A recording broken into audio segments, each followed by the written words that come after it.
respect this. But is this a new business-friendly White House or, well, just the same old rhetoric we've been hearing? We are joined now by Payne, founder of the Agenda Project, and Mark Matson, founder and CEO of Matson Money.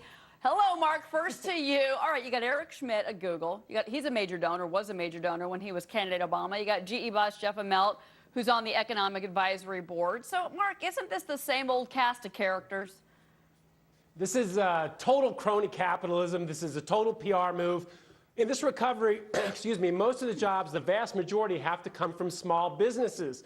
And that means entrepreneurs innovating new technologies, going out and actually attacking these big giants. They don't come from these big megalith companies. So what you have here are big CEOs kind of asking for special favors. Hey, can we get out of healthcare? Can we get a healthcare exemption? Help us navigate FinReg. We don't know how this affects us. But wealth is created in free markets by competition, not CEOs getting around a table and having fun little kumbaya parties. This is not how it works.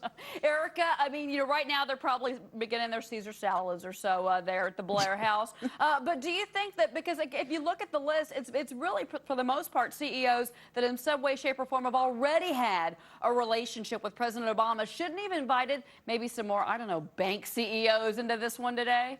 Well, I think this White House and most of the people on the Hill are close enough to the bank CEOs, so I don't see that being a high priority. Oh, they can't stand each other. Erica, we've had nothing but evil rhetoric between the two of these factions over the last 2 years. Right. You know, because evil fat cats on Wall Street. You talk about it all the time to me, Erica. Because the Wall Street CEOs are little crybabies, and they slipped out of the noose of financial regulation, which they deserved after what they did to the economy. But leaving that aside, I think what the White House is trying to do is basically exactly what Mark said. It's a PR push to say, you know, we are business friendly. I would disagree with the idea that they were ever not business friendly, because the best thing that you can do for business is to give them customers. Mark, and there are a lot of tax cuts that are giving people more money in their pocket. Well, but you know, one of the things that you just heard the president say is hoping it's going to be hiring. So after calling, going after big business, fat cats on Wall Street, all this anti-business rhetoric we've had over the last 2 years, now Mark, he's saying, oh, I need to get them to hire.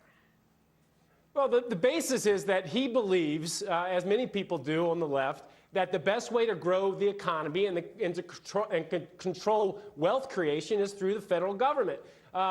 Free market proponents don't believe that. So if he really wants to help free markets and business grow, the tax thing that just went through, great, but there was a poison pill included in it with $52 billion of unemployment, another $8 billion for ethanol subsidies.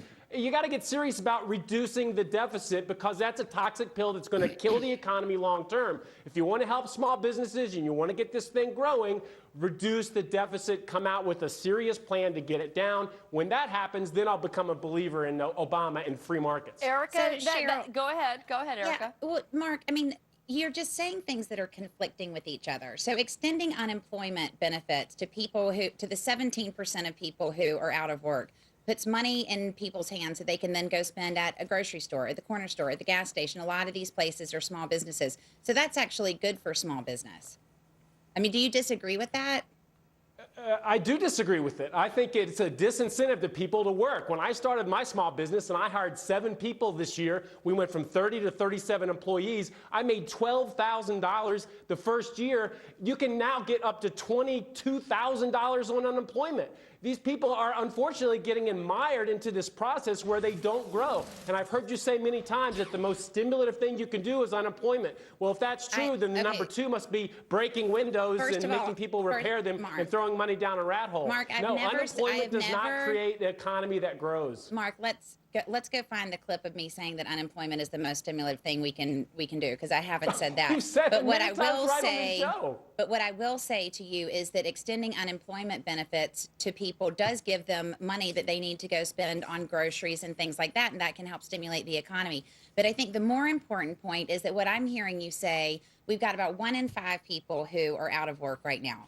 And you're saying that the problem is that they can't just get off the couch and go find a job? Do you really think that 1 out of 5 people would prefer to sit around, make $300, you know, a week and not do anything? Let me interject you though, Erica, because I think what he's saying is that this is the wrong cast of characters that's at the Blair House today. It should be small business owners, and that's where you're going to get job creation. Mark, isn't that what you're really saying here?